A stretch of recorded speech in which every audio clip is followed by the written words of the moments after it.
नमस्कार, आज की बात में आपका स्वागत है। पूरी दुनिया में आज फिर इस बात की चर्चा हुई कि अमेरिका ने भारत पर वर्ल्ड का हाईएस्ट टैरिफ क्यों लगाया। अमेरिका में भी लोग इस बात को लेकर परेशान हैं कि ट्रंप ने भारत पर 50% टैरिफ लगाकर चीजों को महंगा क्यों कर दिया। इसको लेकर जितने मुंह उतनी बातें। आज ट्रंप के एक एडवाइजर ने कहा कि ट्रंप ने भारत पर इतना टैरिफ इसलिए लगाया क्योंकि ट्रंप मानते हैं कि रूस और यूक्रेन की जंग के लिए नरेंद्र मोदी जिम्मेदार हैं। ट्रंप के सलाहकार ने दावा किया कि रूस से तेल खरीदकर भारत पुतिन को जंग के लिए फंड प्रोवाइड कर रहा है। अगर मोदी रूस से ऑयल खरीदना बंद कर दें तो टैरिफ भी वापस हो जाएगा और रूस यूक्रेन की जंग भी रुक जाएगी। अमेरिका के इस तर्क में कोई खास दम नहीं है, क्योंकि अमेरिका के एक और एक्सपर्ट ने दूसरा लॉजिक दिया। ये भी ट्रंप के सलाहकार हैं, मैं दोनों की बात आपको सुनवाऊंगा। दूसरे ने कहा कि भारत पर इतना टैरिफ लगाने की वजह यह है कि भारत ने एग्रीकल्चर और डेयरी के सवाल पर ट्रंप की बात मानने से इनकार कर दिया। भारत के मार्केट अमेरिका के एग्रीकल्चर और डेयरी प्रोडक्ट्स के लिए खोलने से मोदी ने इनकार कर दिया। उन्होंने कहा कि मोदी इस बात पर अड़े हुए हैं और ट्रंप भी अड़े हुए हैं, इसलिए रास्ता निकलने का कोई चांस नहीं है। क्या ट्रंप की प्रॉब्लम रूस को बेचा जाने वाला ऑयल है, या उनकी असली प्रॉब्लम भारत का एग्रीकल्चर और डेयरी सेक्टर है, या फिर ट्रंप की प्रॉब्लम यह है कि मोदी ने उन्हें भाव नहीं दिया? क्या ट्रंप की प्रॉब्लम यह है कि मोदी ने उनके बुलाने पर कनाडा से अमेरिका आने की रिक्वेस्ट नहीं मानी? क्या ट्रंप की नाराजगी इस बात पर है कि मोदी ने उनका फोन नहीं उठाया? इन सारी बातों की चर्चा करेंगे। पहले आपको यह बता देता हूं कि मोदी पर रूस यूक्रेन वॉर का इल्जाम किसने लगाया और क्यों लगाया। प्रेसिडेंट ट्रंप के ट्रेड एडवाइजर पीटर नवारो ने यूक्रेन के युद्ध को मोदीज वॉर कहा। नवारो ने कहा कि भारत खुद को दुनिया की सबसे बड़ी डेमोक्रेसी कहता है, लेकिन वो रूस और चीन जैसे तानाशाह मुल्कों का साथ देता है। इसकी कीमत अमेरिका की जनता को चुकानी पड़ रही है। पीटर नवारो ने टैरिफ वॉर पर यूक्रेन और रशिया वॉर का संबंध दिखाया। कहा कि भारत अमेरिका को सामान बेचकर भारी मुनाफा कमा रहा है, फिर उसी पैसे से रूस से तेल खरीद रहा है। ऑयल के बदले मिले पैसे का इस्तेमाल रूस यूक्रेन के खिलाफ जंग में करता है। फिर अमेरिका की जनता की गाड़ी कमाई के पैसे यूक्रेन की मदद में जाते हैं। इसलिए वो मानते हैं कि यूक्रेन रशिया वॉर पुतिन का नहीं, मोदी का युद्ध है, और यूक्रेन में शांति का रास्ता नई दिल्ली से होकर जाता है। India bought virtually no Russian oil. Let me say it again. Prior to the invasion of Ukraine in February 2022, India bought virtually no Russian oil. I mean, it was like 1% of their needs.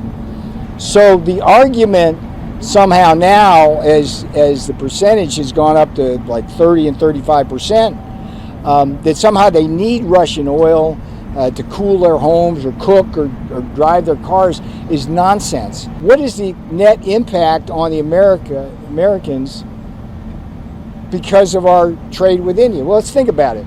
They have higher tariffs. There are Maharaja tariffs, higher non-tariff barriers. We run a massive trade deficit with them, so that hurts American workers, hurts American businesses. Then they use the money that they get from us when they sell us stuff to buy Russian oil, which then is processed by refiners, and they make a bunch of money there. But then the Russians use the money to build more arms and kill Ukrainians, and so American taxpayers have to provide more aid, military style, to the Ukrainians. So that's insane. नवारो ने ये कहा, ये logic, ये की ये बात Bloomberg को दिए गए एक इंटरव्यू में फिर दोहराई। हालांकि भारत से अमेरिका की नाराजगी की असली वजह ट्रंप के एक दूसरे एडवाइजर की जुबान पर आ गई। अमेरिका की नेशनल इकोनॉमिक काउंसिल के डायरेक्टर केविन हेसेल्ट ने कहा कि भारत अमेरिकन प्रोडक्ट्स के लिए अपने बाजार न खोलने पर अड़ा हुआ है। मोदी ने एग्रीकल्चर और डेयरी सेक्टर अमेरिका के लिए खोलने से साफ इनकार कर दिया है।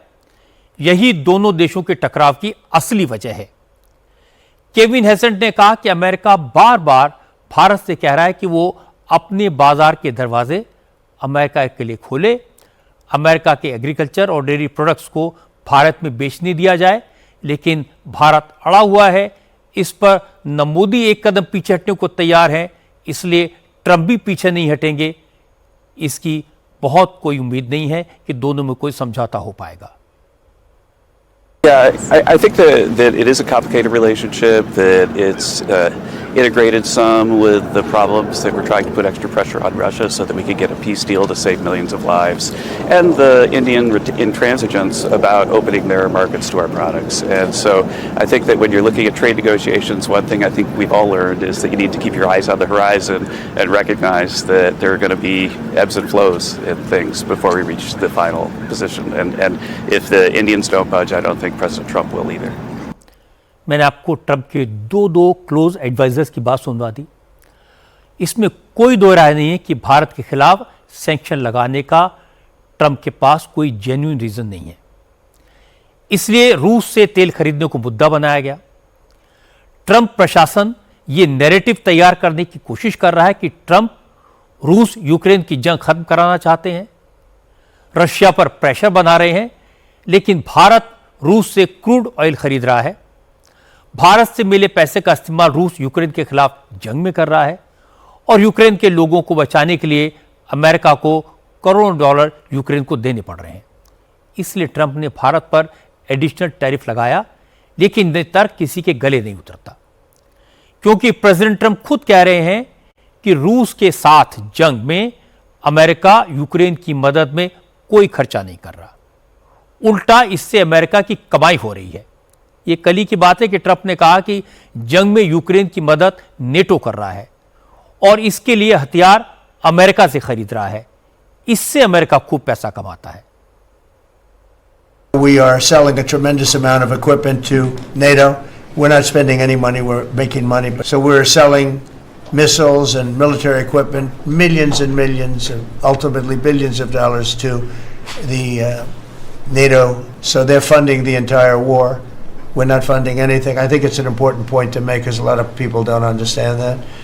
And we will continue to do that. And we're trying to get as much as we can for them. They want the American product. The American military product is by far the best in the world, and that's what they want to get. They have lots of options, but that's what they want to get. So the factories are doubling up and tripling up where they make the Patriots and other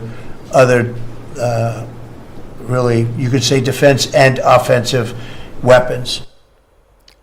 आपने देखा Trump खुद ये मान रहे हैं कि Ukraine में युद्ध से अमेरिका को भारी मुनाफा हो रहा है, फिर भी उन्होंने युद्ध के लिए भारत को जिम्मेदार ठहराया, 25% एडिशनल टैरिफ लगाया। आज एक्सपर्ट्स ने इसकी 4 वजह बताई। एक तो ये कि जुलाई 2019 में जब इमरान खान अमेरिका गए थे तो ट्रंप ने उनसे कह दिया था कि कश्मीर के मसले पर मोदी ने उनसे मीडिएट करने को कहा है और वो करेंगे। ट्रंप के इस बयान पर मोदी ने नाराजगी जाहिर की थी और कन्वे किया था कि भारत कश्मीर के मामले में किसी थर्ड पार्टी के रोल को स्वीकार नहीं करेगा। प्रेसिडेंट ट्रंप और प्रधानमंत्री मोदी के बीच तल्खी की दूसरी वजह यह बताई गई कि अमेरिका के प्रेसिडेंशियल इलेक्शन के दौरान मोदी ने ट्रंप और कमला हैरिस दोनों उम्मीदवारों से मिलने का टाइम मांगा था। ट्रंप ने टाइम दे दिया और रैली में अनाउंस भी कर दिया कि मोदी मुझसे मिलने आ रहे हैं, लेकिन लास्ट मोमेंट पर कमला हैरिस ने मोदी को अपॉइंटमेंट नहीं दिया। मोदी को लगा कि सिर्फ एक पार्टी के कैंडिडेट से मिलना ठीक नहीं होगा, इसलिए मोदी ने ट्रंप के साथ मीटिंग कैंसिल कर दी। ट्रंप को यह बात भी बहुत बुरी लगी। तीसरी बात, भारत और पाकिस्तान का सीज फायर। ट्रंप अब तक 42 बार कह चुके हैं कि भारत पाकिस्तान का युद्ध उन्होंने रुकवाया, सीज फायर करवाया, और भारत बार बार कह चुका है कि सीज फायर का फैसला पाकिस्तान के डीजीएमओ के रिक्वेस्ट पर हुआ, लेकिन ट्रंप न सुनने को तैयार है न मानने को तैयार है। चौथी वजह, इस मामले पर ट्रंप और मोदी की बात कनाडा में होनी थी। G7 समिट के दौरान दोनों मिलने वाले थे, लेकिन प्रेसिडेंट ट्रंप अचानक समिट छोड़कर अमेरिका चले गए और वहां से उन्होंने मोदी को फोन किया, वॉशिंगटन आने के लिए कहा। यह वही दिन था जब आसिम मुनीर व्हाइट हाउस में ट्रंप से मिलने वाले थे। मोदी ने वॉशिंगटन जाने से इनकार कर दिया। ट्रंप को यह बात भी चुभी। एक्सपर्ट्स मानते हैं इन 4 बातों की वजह से ट्रंप ने टैरिफ को लेकर भारत को टारगेट किया। ट्रंप और मोदी के रिश्तों में खटास की एक और वजह जर्मनी के अखबार FAZ ने भी बताई है। जर्मनी के इस बड़े अखबार का दावा है कि ट्रंप ने मोदी को 4 बार कॉल किया, लेकिन मोदी ने ट्रंप की कॉल रिसीव नहीं की। अब इसकी वजह क्या थी, ये ऑफिशियली भी किसी ने नहीं बताया, ना नई दिल्ली ने, ना वॉशिंगटन ने। लेकिन संकेत मिला है कि प्रेसिडेंट ट्रंप अक्सर दुनिया के नेताओं को अपने पर्सनल मोबाइल नंबर से कॉल करते हैं। जिन नेताओं को ट्रंप ने अपना नंबर शेयर किया हुआ है उनमें नरेंद्र मोदी भी हैं। अपने पिछले टेन्योर में ट्रंप ने मोदी को अपना पर्सनल नंबर दिया था, लेकिन इस बार प्रेसिडेंट बनने के बाद ट्रंप ने सिक्योरिटी एजेंसीज के कहने पर अपना फोन और नंबर दोनों बदल लिया। और शायद उन्होंने ये नया नंबर प्रधानमंत्री मोदी से शेयर नहीं किया, लेकिन उसी नंबर से, नए नंबर से मोदी के मोबाइल पर कॉल किया। नंबर अननोन होने की वजह से प्रधानमंत्री मोदी ने ट्रंप की कॉल रिसीव नहीं की। लगता है कि ट्रंप ने इस बात को दिल पर ले लिया और अब टैरिफ को बदले का हथियार बनाने में इसका भी रोल है। अब एक बात तो पक्की है कि ट्रंप को भारत से जो भी प्रॉब्लम है वो बहुत बड़ी है, क्योंकि यूक्रेन को अमेरिका और यूरोप इतना सपोर्ट देते हैं कि उसके आगे रशिया को भारत के ऑयल से होने वाली कमाई मिनिस्क्यूल है। ट्रंप की प्रॉब्लम इतनी बड़ी है कि उन्होंने आसिम मुनीर को गोद में बिठा लिया, सीज फायर को टैरिफ से जोड़कर बार बार मोदी को एम्बेरेस किया, भारत पर हाईएस्ट टैरिफ लगा दिया, भारत की इतने वर्षों की दोस्ती का कोई ख्याल नहीं किया, जिस चीन से अमेरिका की दुश्मनी है उसे कंसेशन दे दिया। ट्रंप के इस रवैये की सिर्फ एक ही वजह हो सकती है, नरेंद्र ने सरेंडर करने से इनकार कर दिया। मोदी ने ट्रंप के आगे झुकने से इनकार कर दिया। ट्रंप ने मोदी को अंडर एस्टिमेट किया। वैसे भी ट्रंप का काम करने का अपना अलग तरीका है। वो रोज मीडिया से सीधे सीधे बात करते हैं, किसी भी हेड ऑफ स्टेट के बारे में कुछ भी कह देते हैं, बड़े बड़े फैसले सोशल मीडिया पर पोस्ट करके अनाउंस करते हैं, दूसरे देशों के प्राइम मिनिस्टर्स और प्रेसिडेंट को सीधे मोबाइल पर फोन करते हैं। ऐसा अमेरिका में पहले कभी किसी प्रेसिडेंट ने नहीं किया। अब अमेरिका के लोग भी कह रहे हैं कि ट्रंप सिर्फ एक ट्रेडर हैं, डील मेकर हैं, इसलिए भारत को ट्रंप से डील करने के नए और अलग तरीके ढूंढने होंगे। भारत और अमेरिका की दोस्ती तो टूट नहीं सकती, लेकिन इसको संभालने के नए तरीके निकालने होंगे और मुझे लगता है कि इसकी कोशिश की जा रही है। आज आरएसएस ने भी ट्रंप के टैरिफ पर नरेंद्र मोदी की सरकार के रुख को फुल सपोर्ट किया, नरेंद्र मोदी की नीतियों की तारीफ की। आरएसएस प्रमुख मोहन भागवत ने कहा, दुनिया के तमाम देशों के साथ व्यापार जरूरी है, लेकिन बिजनेस आपसी सहमति से होना चाहिए, किसी प्रेशर में नहीं। मोहन भागवत ने कहा कि टैरिफ के मामले में जो परिस्थिति बनी है उस पर क्या करना है, कैसे करना है, ये सरकार तय करेगी और सरकार जो फैसला करे उसे हर देशवासी को सपोर्ट करना चाहिए। यही वक्त की जरूरत है। अंतर्राष्ट्रीय व्यापार अनिवार्य है, होना चाहिए। देशों के संबंध भी रहते इसके कारण, लेकिन दबाव में नहीं होना चाहिए। दबाव में दोस्ती नहीं होती। तो मुक्त रूप से हो, परस्पर इच्छा से हो, दबाव में नहीं होना चाहिए। इस दबाव में हमको आना नहीं चाहिए, अलग से बताने की जरूरत नहीं है। और हम स्वनिर्भर बने, आत्मनिर्भर बने, परंतु परस्पर निर्भरता पर दुनिया चलती है, ये जानकर ये करना चाहिए। ये संघ का विचार है और संघ का विचार है तो संघ के स्वयंसेवकों का विचार है।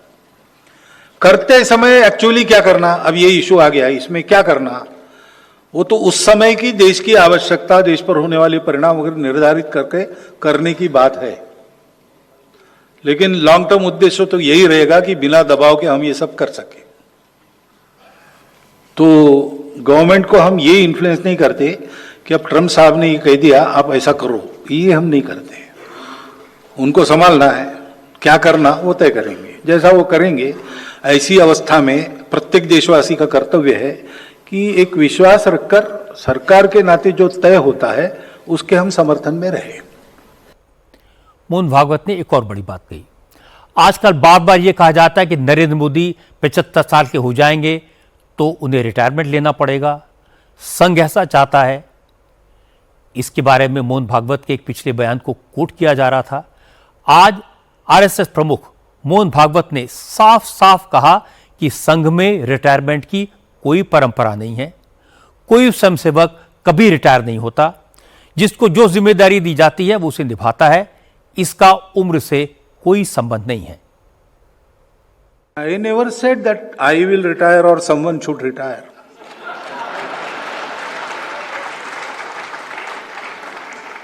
In Sangha, we Swayamsevaks, we are given a job, whether we want it or not. So, if I am 80 years old and Sangha will tell me, go run a shakha, I will have to go. I cannot say I have completed 75 years, I want to enjoy the retirement benefits. No, there is no benefit in Sangha. And even if I am 35, Sangha may say, you sit in the office.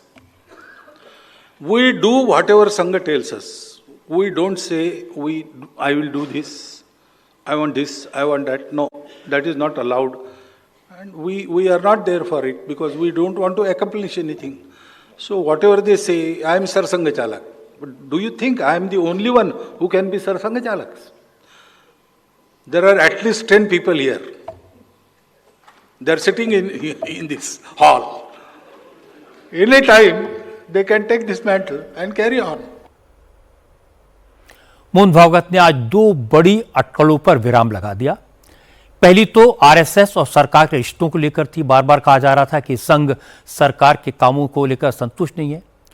Mohan Bhagwat ने Trump और tariff के reference में जो कहा, सरकार जो भी फैसला करे सबको उसका साथ देना चाहिए। दूसरी स्पेकुलेशन है नरेंद्र मोदी के 75 साल को लेकर। मोदी के विरोधी खूब कैंपेन चला रहे थे कि आरएसएस 75 साल पूरे होने पर मोदी को रिटायर होने के लिए कहेगा। मोहन भागवत ने इन सारी अटकलों को सिरे से खारिज कर दिया। आपने सुना, उन्होंने साफ साफ कहा किसी स्वयंसेवक के रिटायर होने की कोई उम्र नहीं है। आरएसएस में अनुशासन कैसे चलता है, इसका एक बड़ा इंटरेस्टिंग उदाहरण मोहन भागवत ने आज दिया। उन्होंने कहा कि वो महाकुंभ में जाना चाहते थे, स्नान करके पुण्य कमाना चाहते थे, लेकिन संघ के लोगों ने उनसे कहा उनके जाने से अव्यवस्था हो सकती है, उन्हें नहीं जाने दिया गया। मोहन भागवत ने कहा उन्हें पुण्य कमाने का अवसर छोड़ना पड़ा, यह संघ का अनुशासन है।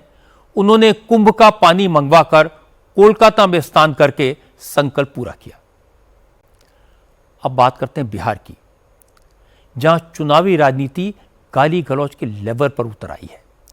कल राहुल गांधी ने प्रधानमंत्री नरेंद्र मोदी के लिए तू तड़ाक की भाषा का इस्तेमाल किया था और आज कांग्रेस के स्थानीय नेताओं ने मंच से नरेंद्र मोदी का नाम लेकर उन्हें गालियां दी। मंच से माइक पर देश के प्रधानमंत्री को मां की गाली दी गई। सिर्फ गाली नहीं दी गई, गाली देकर नारे लगवाए गए। ये घिनौनी हरकत दरभंगा में हुई। दरभंगा में राहुल गांधी और तेजस्वी यादव की वोट अधिकार यात्रा के लिए मंच बना हुआ था। सामने कांग्रेस और आरजेडी के हजारों कार्यकर्ता थे। इसी दौरान मंच से कांग्रेस के एक लोकल लीडर ने माइक पर प्रधानमंत्री नरेंद्र मोदी को भद्दी भद्दी गालियां देनी शुरू की। मोदी की मां को गाली दी गई। हैरानी की बात है कि कांग्रेस के इस नेता ने सामने मौजूद पार्टी के कार्यकर्ताओं से भी मोदी के लिए गालियों वाले नारे लगवाए। मंच पर दर्जन लोग मौजूद थे, लेकिन किसी ने कांग्रेस के इस नेता की इस नीचतापूर्ण हरकत का विरोध नहीं किया। किसी ने उसे रोकने की कोशिश नहीं की। दरभंगा में कांग्रेस के मंच से जिस तरह प्रधानमंत्री को गाली दी गई, जैसी भाषा का इस्तेमाल किया गया, उससे मैं आपको सुना तो नहीं सकता, लेकिन जहां जहां गालियां हैं उसको बीप किया है ताकि आपको अंदाजा लगे कितनी घटिया भाषा का इस्तेमाल किया गया।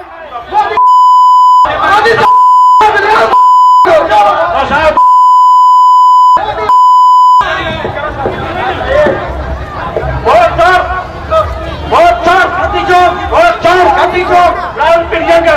जिंदाबाद जिंदाबाद जिंदाबाद जिंदाबाद जिंदाबाद भाई जिंदाबाद जिंदाबाद भाई जिंदाबाद ये सिलसिला काफ़ी देर चला। मंच पर भीड़ थी, कैमरे मंच से दूर थे, इसलिए उस शख्स का चेहरा तो नहीं रिकॉर्ड हुआ जिसने ये गिरी हुई हरकत की, लेकिन पता चला कि जो मंच बना था वो कांग्रेस के लोकल लीडर मोहम्मद नौशाद ने बनवाया था। नौशाद दरभंगा में यूथ कांग्रेस का लीडर है। इस बार जाले विधानसभा सीट से कांग्रेस के टिकट का दावेदार है।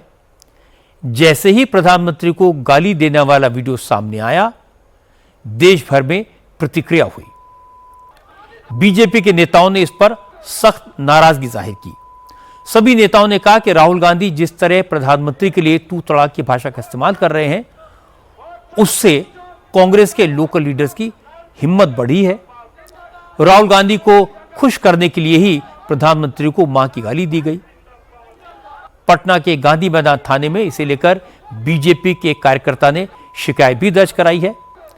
इस हरकत के लिए राहुल गांधी को जिम्मेदार ठहराया गया और उनके खिलाफ भी कार्रवाई की मांग की गई।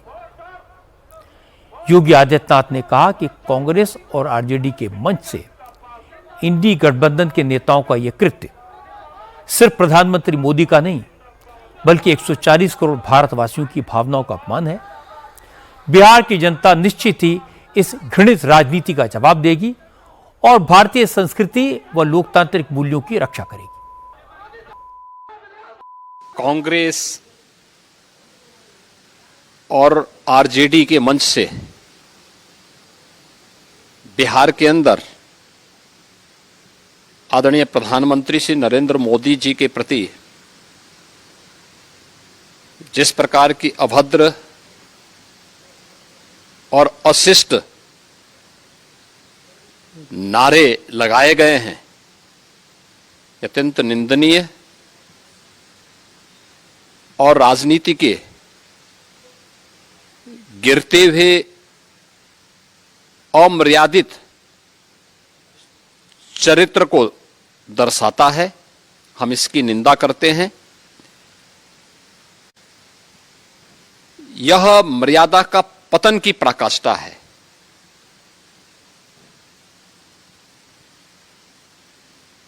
हर व्यक्ति इस बात को जानता है कि एक मां ने अपने असाधारण संघर्ष और संस्कारों के माध्यम से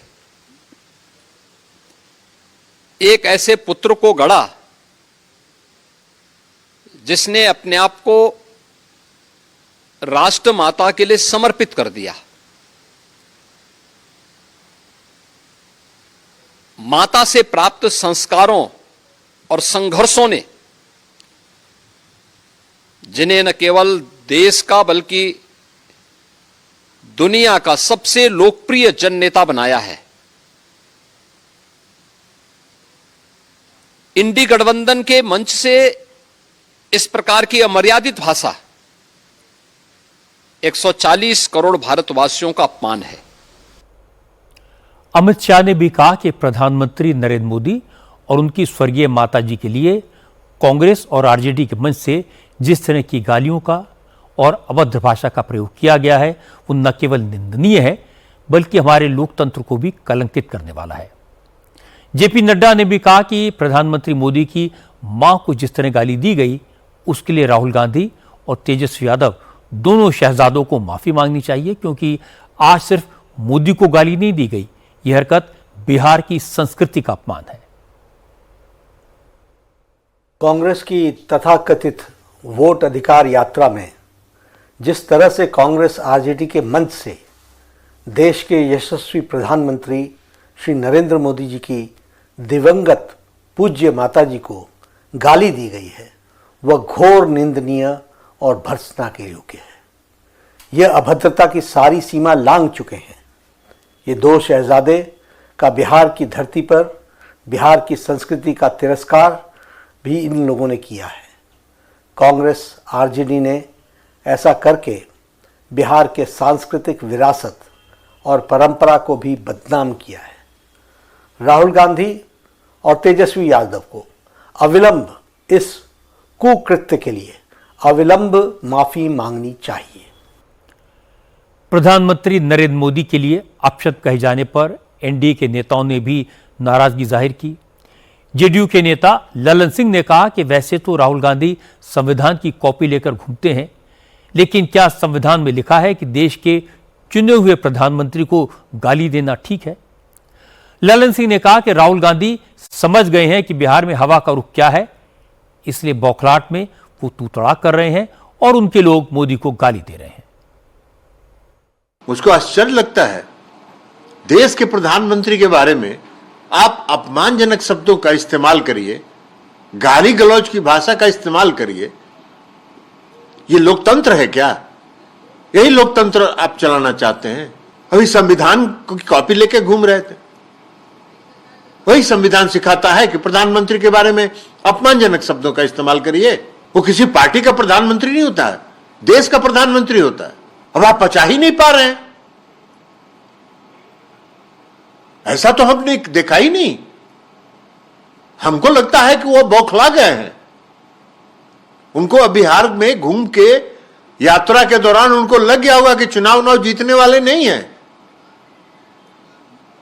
तो हताश हो गए हैं और बौखलाहट में इस तरह का काम कर रहे हैं, अपमानजनक शब्दों का इस्तेमाल कर रहे हैं। उनको पता नहीं है कि बिहार की धरती इस तरह की भाषा को बर्दाश्त नहीं करता है। और हम श्री राहुल गांधी जी को कहते हैं कि अपना बुढ़िया वस्त्र समेटिए और बैठिए घर में। आप इस देश के विरोधी दल के नेता होने के लायक भी नहीं। हैरानी की बात यह कि कांग्रेस के किसी बड़े नेता ने प्रधानमंत्री की मां को गाली देने वाले के खिलाफ कार्रवाई करने की बात तो दूर, इसकी निंदा तक नहीं की। इस पर कांग्रेस के किसी बड़े नेता का कोई बयान नहीं आया। हर मुद्दे पर उछल उछल कर बोलने वाले कांग्रेस के मीडिया सेल के इंचार्ज पवन खेड़ा ने तो कह दिया ये फिजूल का मुद्दा है। राहुल गांधी बीजेपी की वोट चोरी को उजागर कर रहे हैं, उससे ध्यान भटकाने के लिए ये सब फिजूल के मुद्दे उठाए जा रहे हैं। ये सब ध्यान भटकाने की बातें हैं। ना हमारी परंपरा है इस तरह की, ना हम कोई ऐसी बात करते हैं। लेकिन बीजेपी को देखिए, क्योंकि सवाल इतने तीखे हैं, जवाब दे नहीं पा रहे, इसलिए इस तरह की अनर्गल मुद्दों को उठा रहे हैं, जो कि हमारे यहां से हो ही नहीं सकता। हमारी तो मर्यादा है, हम आपको वो बातें सुना नहीं सकते, दिखा नहीं सकते, लेकिन डिजिटल मीडिया पर इन गालियों को सबने सुना है, इस वीडियो को सबने देखा है। कांग्रेस के मंच से ही हुआ, ये सबको पता है। लेकिन कांग्रेस और आरजेडी दोनों ने इस मामले से किनारा किया है। तेजस्वी यादव के करीबी संजय यादव से पूछा गया तो उन्होंने कहा उन्होंने तो गाली गलौज वाला वीडियो देखा ही नहीं। जिस मंच से यह घटना बताई जा रही है वहां राहुल गांधी या तेजस्वी यादव गए ही नहीं। रही बात गाली की, तो बिहार में एनडीए की सरकार है, जिसने हरकत की उसके खिलाफ सरकार एक्शन ले। नहीं, पहली बात तो हमने सुना नहीं है, और दूसरा दरभंगा में मंच पे तो तेजस्वी जी और राहुल जी चढ़े नहीं थे, वो तो गाड़ी से ही संबोधन किया है उन्होंने, जहां तक मेरी जानकारी है।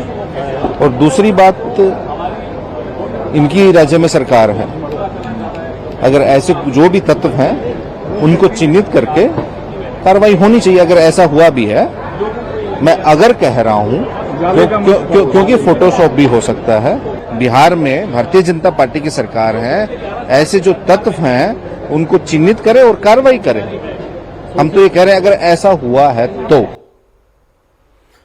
जब चारों तरफ से आलोचना हुई, कांग्रेस और आरजेडी ने इसे किनारा कर लिया, तो दरभंगा में राहुल गांधी के स्वागत के लिए मंच तैयार करवाने वाले यूथ कांग्रेस के नेता मोहम्मद नौशाद सफाई देने के लिए सामने आए। नौशाद ने कहा इस मामले में उनका नाम जबरदस्ती घसीटा जा रहा है, क्योंकि जिस वक्त ये हुआ उस वक्त वहां से निकल चुके थे, इसलिए किसने क्या कहा, क्यों कहा, उन्हें नहीं मालूम। मोहम्मद नौशाद ने कहा कि अगर उनके जाने के बाद किसी ने प्रधानमंत्री के लिए अपशब्दों का इस्तेमाल किया तो वो इसके लिए माफी मांगते हैं।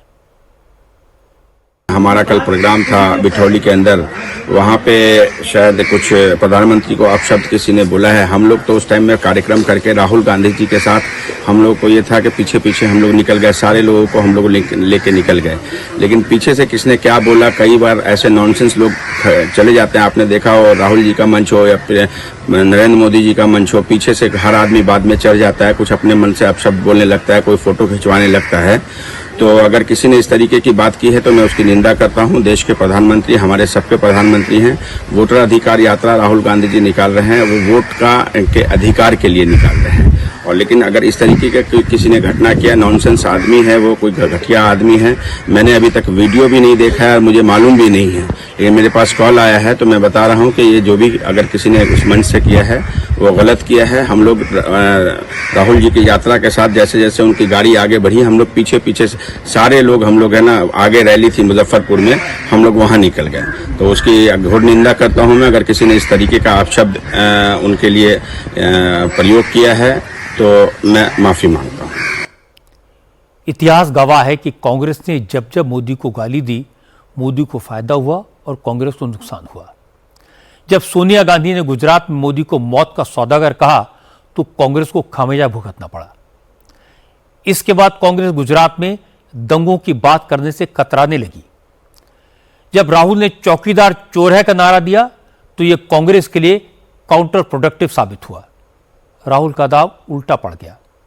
जब राहुल गांधी ने कहा सारे मोदी चोर हैं तो मुकदमा हुआ, कोर्ट में जवाब देना मुश्किल हो गया। जब राहुल ने नरेंद्र सरेंडर कहा तो पब्लिक को बुरा लगा, लोगों ने रिएक्ट किया। कल भी बिहार में राहुल ने प्रधानमंत्री को लेकर जिस तरह की भाषा का इस्तेमाल किया था, उसे बिहार की जनता पसंद नहीं करेगी। इन बातों पर लोगों का खास असर इसलिए भी नहीं होता क्योंकि मोदी का एक ट्रैक रिकॉर्ड है। मोदी की देशभक्ति पर कोई सवाल नहीं उठा सकता। दूसरा, मोदी किसी से डरने वालों में नहीं है। तीसरा, मोदी पर भ्रष्टाचार का कोई आरोप नहीं जमता। और चौथा, मोदी के परिश्रम का लोहा उनके विरोधी भी मानते हैं। इसी चक्कर में मोदी को गाली देने वालों को नुकसान होता है। मोटी बात यह है कि बिहार में जिस तरह से गाली दी गई वो निंदनीय है, अशोभनीय है। भारत के लोकतंत्र में अपशब्दों का, अश्लीलता का, गालियों का कोई स्थान नहीं है। आज उत्तर प्रदेश से भी बड़ी खबर आई। संभल हिंसा की जांच के लिए बनाए गए जुडिशियल कमीशन ने आज अपनी रिपोर्ट मुख्यमंत्री योगी आदित्यनाथ को सौंप दी। हालांकि रिपोर्ट अभी कॉन्फिडेंशियल है, लेकिन इसकी जो डिटेल पता लगी है वो हैरान करने वाली है। रिपोर्ट में कहा गया है कि संभल में बार बार हिंसा का मुख्य कारण डेमोग्राफी में चेंज है, जनसंख्या का इम्बैलेंस है। रिपोर्ट में दावा किया गया कि आजादी के बाद पिछले 78 साल में संभल में हिंदुओं की संख्या 30% घटी है और मुसलमानों की संख्या में 30% का इजाफा हुआ है। संभल में अब 85% मुसलमान हैं और सिर्फ 15% हिंदू रह गए हैं। संभल में 24 नवंबर 2024 को जामा मस्जिद के सर्वे के दौरान हिंसा हुई थी, जिसमें 4 लोगों की मौत हुई थी। इस मामले की जांच के लिए सरकार ने 3 सदस्यीय जुडिशियल कमीशन बनाया था। कमीशन की 450 पेज की रिपोर्ट में कहा गया कि संभल में दंगा सुनियोजित साजिश का नतीजा था। जानबूझकर लोगों को भड़काया गया था, बाहर से गुंडे बुलाए गए, भीड़ जुटाई गई। हिंसा में जिन 4 लोगों की मौत हुई वो पुलिस की गोली से नहीं, दंगाइयों की फायरिंग में मारे गए थे। कमीशन ने दावा किया कि संभल में 68 तीर्थ और 19 कूप थे। इनमें से ज्यादातर पर कब्जा हो गया। संभल में आजादी के बाद 15 दंगे हुए। हर बार बड़ी संख्या में हिंदू मारे गए और पुरानी सरकारों की तुष्टीकरण की नीतियों के कारण कोई एक्शन नहीं हुआ। इसलिए संभल में हिंदुओं की संपत्ति पर कब्जा कर लिया गया। हिंदू लगातार पलायन करने को विवश होते रहे, इसीलिए संभल में हालात बिगड़े। रिपोर्ट में कहा गया कि संभल आतंकी संगठनों का अड्डा बन चुका है। अल-कायदा, हरकतुल मुजाहिदीन जैसे संगठन संभल में पैर पसार चुके हैं। इसलिए सरकार को संभल के हालात पर खास ध्यान देने की जरूरत है। कमीशन की रिपोर्ट आने के बाद यूपी डिप्टी सीएम ने कहा कि दंगे की साजिश में शामिल किसी शख्स को छोड़ा नहीं जाएगा। सरकार यह भी तय करेगी कि जिन लोगों ने हिंसा के जरिए हिंदुओं को डराकर संभल से पलायन करने के लिए मजबूर किया, उन पर भी एक्शन लिया जाए। हमने पूरा अध्ययन कराया है। आज़ादी के बाद से लगातार जो भी सरकारें हैं, चाहे कांग्रेस की रही हो या समाजवादी पार्टी की, वहाँ हिंदुओं पर लगातार अत्याचार अनाचार हुए हैं। बड़ी संख्या में हिंदुओं को पलायन करना पड़ा है, अपने व्यापारिक प्रतिष्ठान बंद करने पड़े, अपने घर उनको छोड़ने पड़े, दूसरी जगह उन्हें शिफ्ट होना पड़ा है। और केवल उस समय की जो सरकारें थीं, समाजवादी पार्टी और कांग्रेस की, उन लोगों ने हिंदुओं का संरक्षण नहीं किया, उनकी कानूनी मदद नहीं की, उन पर अत्याचार अनाचार होते रहे, उनके प्लाट मकान दुकान व्यापारिक प्रतिष्ठान पर कब्जे होते रहे, बहू बेटी की इज्जत आबरू हमेशा खतरे में पड़ती रही। तो उन लोगों ने धीरे धीरे वहाँ से पलायन कर लिया। अब अच्छी तरह आप जानते हैं कि ये जो दंगा था ये सुनियोजित साजिश थी, जो बचे खुचे लोग हैं वो भी वहाँ से शिफ्ट हो जाएं। सबसे बड़ी बात है कि हिंदुओं के जो धर्म स्थल थे उनको भी कब्जा करके उन्होंने स्वरूप बदला है, और चाहे कुएं हों, बावली हों, पीने के पानी के जो अन्य स्थान थे उनको भी अपने कब्जे में लेकर के पूरी तरह से उनका स्वरूप बदल करके अपने उपयोग में लाने का काम किया है। ये सुनियोजित साजिश है, बहुत ही गंभीर मामला है। किसी को भी घर छोड़ने पर मजबूर करना, उनके घर को, उनके व्यापारिक प्रतिष्ठान को, रहने की जगह को किसी को छीन लेना या उनको ज़बरदस्ती वहाँ से भगा देना बहुत ही दुखद है। और इस पूरे प्रकरण पर हमारी सरकार गंभीर है। हम प्रदेश के लोगों को इस बात का भरोसा दिलाते हैं, हम कानून व्यवस्था को मेंटेन करेंगे और अदालत के माध्यम से कड़ी से कड़ी सज़ा दिलाने के लिए हम अदालत में पैरवी करेंगे और अदालत से दरख्वास्त करेंगे ऐसे तत्वों पर कड़ी सजा दें। लेकिन समाजवादी पार्टी ने संभल हिंसा पर कमीशन की रिपोर्ट को गवर्नमेंट स्पॉन्सर्ड बताकर खारिज करने की कोशिश की। समाजवादी पार्टी के सांसद रमाशंकर राजभर ने कहा, बीजेपी हर मुद्दे पर हिंदू मुसलमान की बात करके माहौल को खराब करती है, इसीलिए संभल के सांसद पर हिंसा के आरोप लगाए गए। रमाशंकर राजभर ने कहा, अगर बर्क आज बीजेपी में शामिल हो जाएं तो ये सारे आरोप अपने आप खत्म हो जाएंगे। आयोग, भारत सरकार और प्रदेश सरकार किस तरह के नफरती हथियारों का उपयोग कर रही है ये देश में जगजाहिर हो चुका है। सांसद के क्या क्या खोजे जाने लगे, कहीं जमीन खोजे जाने लगी तो घर ढाने जाने लगा, तो फिर जांच रिपोर्ट, न्यायिक जांच रिपोर्ट आ गई। बहुत तो जांच रिपोर्टें हैं, इतना जल्दी क्यों नहीं आती? वोट चोरी में ये सरकार फंस चुकी है, इसलिए ध्यान भटकाने के लिए ऐसे मुद्दे, मीडिया की खबर बनाने के लिए ऐसी रिपोर्टें आते रहेंगी। ये भारतीय जनता पार्टी की प्रायोजित रिपोर्ट पूरा देश देख रहा है। भारतीय जनता पार्टी का हथियार ये जांच रिपोर्ट और इनके हथकंडे हैं। अभी बर्क साहब भाजपा ज्वाइन कर लेना, अभी तुरंत उनके सारे पाप धुल जाएंगे। संभल हिंदुओं की आस्था का पुराना केंद्र है। पुराणों में कहा गया कि संभल में ही भगवान कल्कि का अवतार होगा, लेकिन आजादी के बाद संभल में बार बार दंगे होते रहे, कभी दंगाइयों को सजा नहीं मिली, इसीलिए हिंदुओं का पलायन हुआ। यह बात योगी आदित्यनाथ ने पहले ही कह दी थी। उन्होंने बताया था कि आजादी के बाद हुए दंगों में 287 हिंदुओं की हत्या की गई और उस वक्त की सरकारों ने वोट के लिए दंगाइयों के खिलाफ कोई एक्शन नहीं लिया। समाजवादी पार्टी और कांग्रेस ने योगी के बयानों की आलोचना की थी, लेकिन अब कमीशन के जांच रिपोर्ट से योगी की बात कंफर्म हुई है, सही साबित हो गई है। योगी ने संभल की विरासत को संवारने का काम शुरू किया है। अब जांच रिपोर्ट आने के बाद दंगा करने वालों के खिलाफ एक्शन भी होगा, इसमें किसी को कोई शक नहीं होना चाहिए। अब मैं आपको दिखाता हूं भयंकर बाढ़ से जूझ रहे पंजाब, जम्मू कश्मीर और हिमाचल का हाल। पंजाब के 8 जिले पूरी तरह बाढ़ के पानी में डूबे हैं। पठानकोट, गुरदासपुर, फाजिल्का, कपूरथला, तरन, फिरोजपुर, होशियारपुर और अमृतसर में खेत, खलिहान, मकान, सड़कें, हाईवे सब कुछ डूब गया। कुछ गांवों की हालत तो यह है कि वहां मकान आइलैंड की तरह नजर आ रहे हैं। आर्मी, एयरफोर्स, बीएसएफ और एनडीआरएफ ने लोगों को रेस्क्यू करने के लिए लार्ज स्केल ऑपरेशन चलाया है।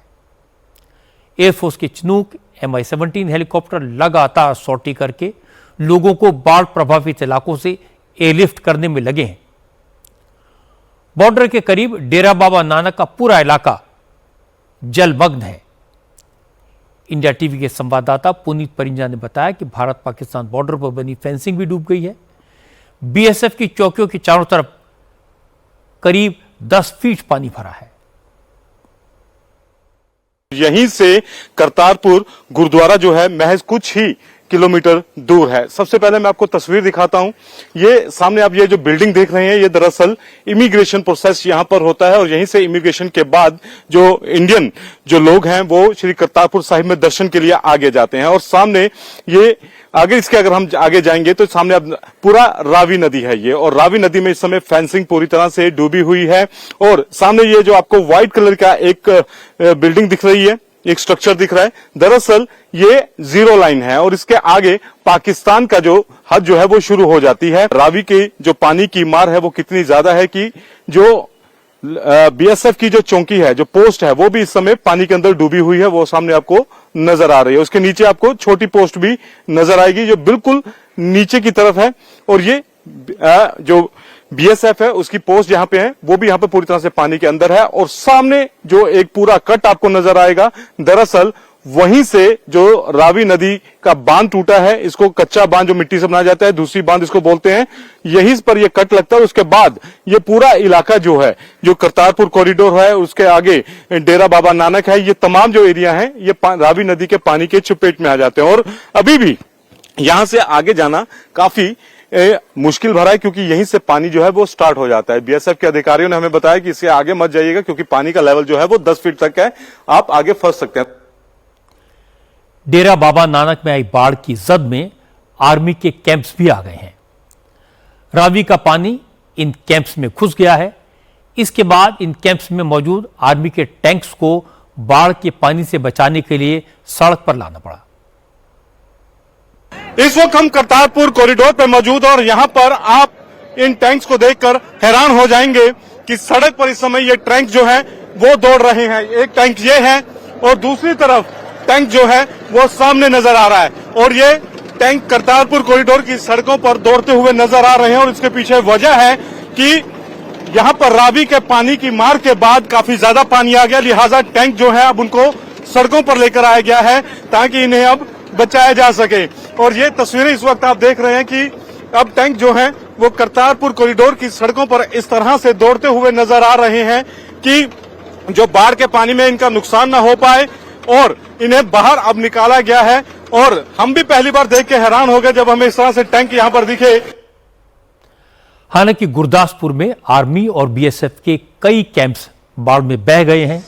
इन कैंप्स में फंसे 38 आर्मी और 10 बीएसएफ जवानों को एयरलिफ्ट किया गया।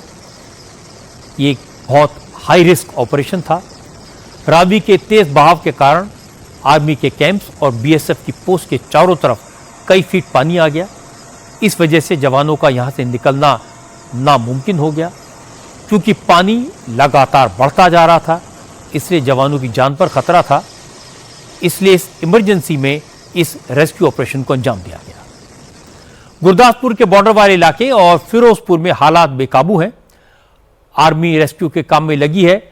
गुरदासपुर के मकोड़ा पत्तन इलाके में रावी का पानी स्टेट हाईवे पर आ गया है।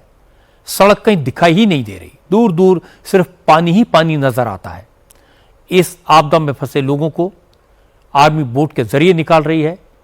चिनूक हेलीकॉप्टर्स के जरिए फ्लड अफेक्टेड एरियाज में लोगों तक खाना और पीने का पानी पहुंचाया जा रहा है। डेरा बाबा नानक इलाके में कलनौर गांव के एक स्कूल में करीब 40 मजदूर और गांव वाले फंस गए। इनमें महिलाएं, बच्चे और बुजुर्ग भी शामिल थे। ये जगह करतारपुर कॉरिडोर से करीब 10 किलोमीटर दूर है। आर्मी और एनडीआरएफ ने रेस्क्यू ऑपरेशन चलाकर इन लोगों को बाहर निकाला। यहां से बाहर आए लोगों ने बताया कि बाढ़ का पानी घरों की दूसरी मंजिल तक पहुंच गया था। अगर कुछ घंटे और वो फंसे रहते तो उनका बचना मुश्किल था। पंजाब के लोगों को बाढ़ से बचाने के लिए सेना ने अपनी पूरी ताकत लगा दी है। आज सेना ने अमृतसर में रेस्क्यू ऑपरेशन में अपने स्पेशल मोबिलिटी व्हीकल एटॉन 1200 को भी उतारा। इस व्हीकल का इस्तेमाल अब तक सेना सिक्किम जैसे दुर्गम इलाकों में करती थी। ये वाहन सिर्फ जमीनी नहीं बल्कि पानी, बर्फ, रेगिस्तान, दलदल, टीले और चट्टानी इलाकों में भी आसानी से चल सकता है। इसे इस तरह डिजाइन किया गया है कि ये पानी में तैर सकता है। आज प्रशासन ने जब आर्मी से रामदास एरिया में फंसे लोगों को बचाने के लिए मदद मांगी तो सेना ने इसी व्हीकल का इस्तेमाल किया। रेस्क्यू में सेना ने 3 स्पेशल मोबिलिटी व्हीकल्स को उतारा। एक बार में इसमें 9 लोगों को बिठाया जा सकता है। ऑपरेशन के दौरान बोट का इस्तेमाल भी लोगों को बचाने के लिए किया गया। पंजाब में जो हाल है, जम्मू में हाल उससे भी बुरा है। 2 दिन पहले तो बहुत ही बुरी हालत थी। हालांकि 2 दिन से बारिश नहीं हुई है, तवी नदी का पानी धीरे धीरे कम होने लगा है, लेकिन इस इलाके के हालात सुधरने में अभी बहुत वक्त लगेगा। आपदा में अब तक 41 लोगों की जान जा चुकी है। मौसम सुधरा है, लेकिन तबाही के निशान अब भी पूरे जम्मू शहर में दिखाई दे रहे हैं। सबसे ज्यादा खराब हाल तवी नदी के किनारे बसे इलाकों में है।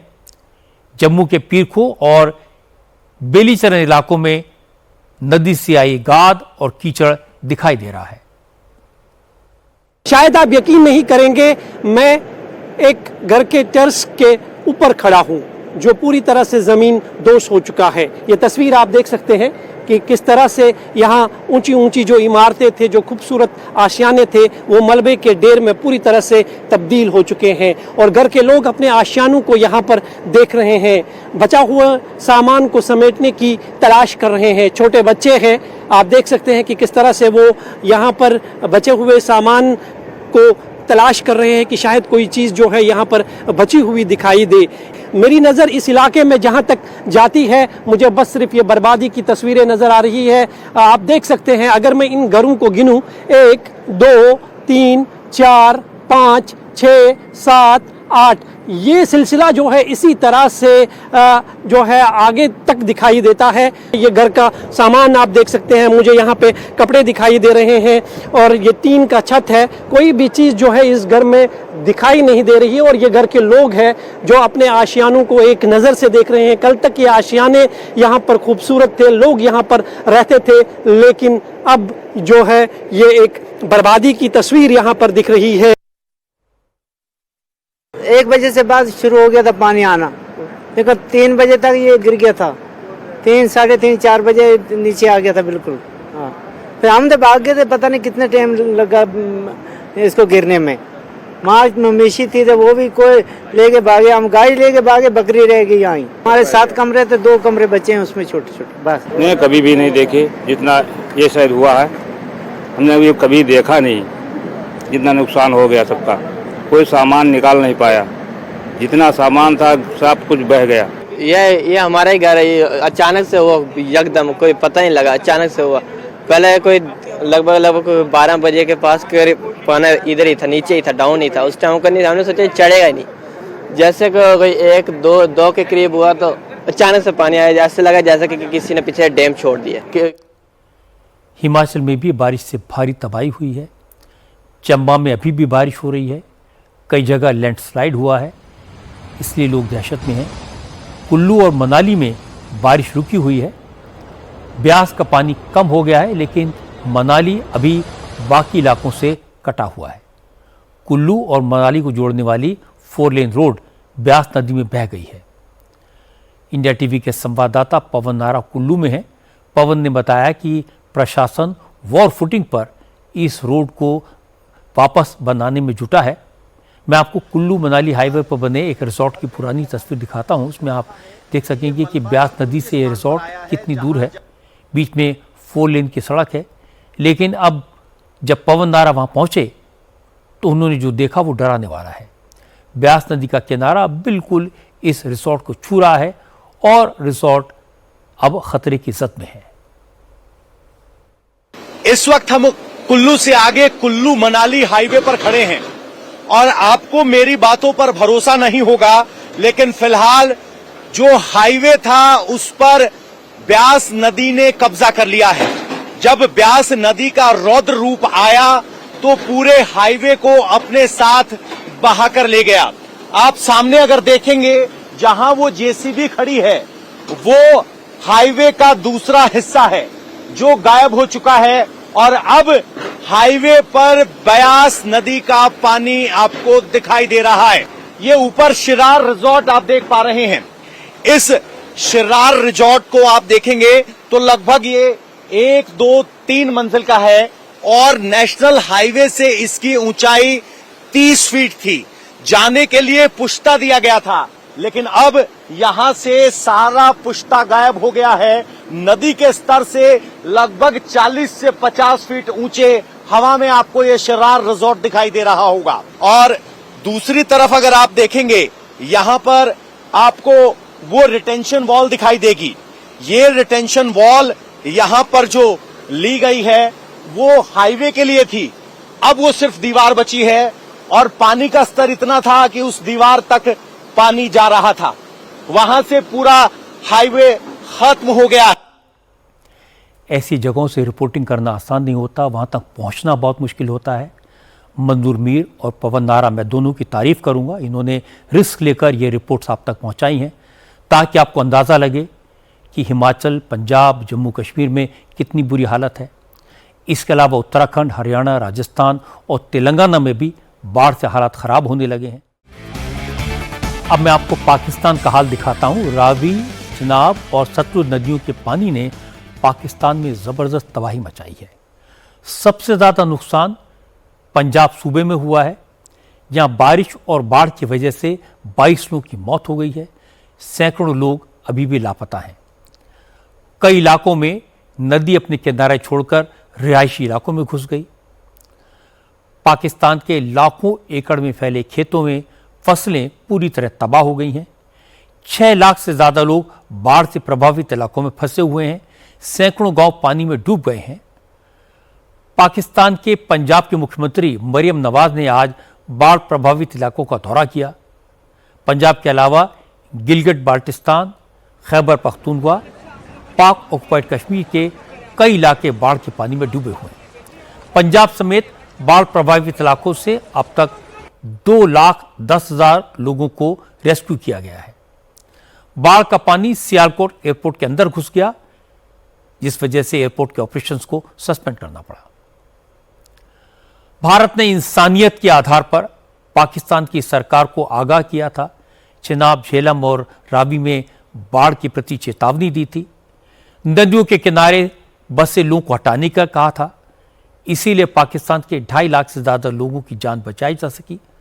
आज पाकिस्तान के लोग और वहाँ की हुकूमत मोदी सरकार का शुक्रिया अदा कर रहे हैं।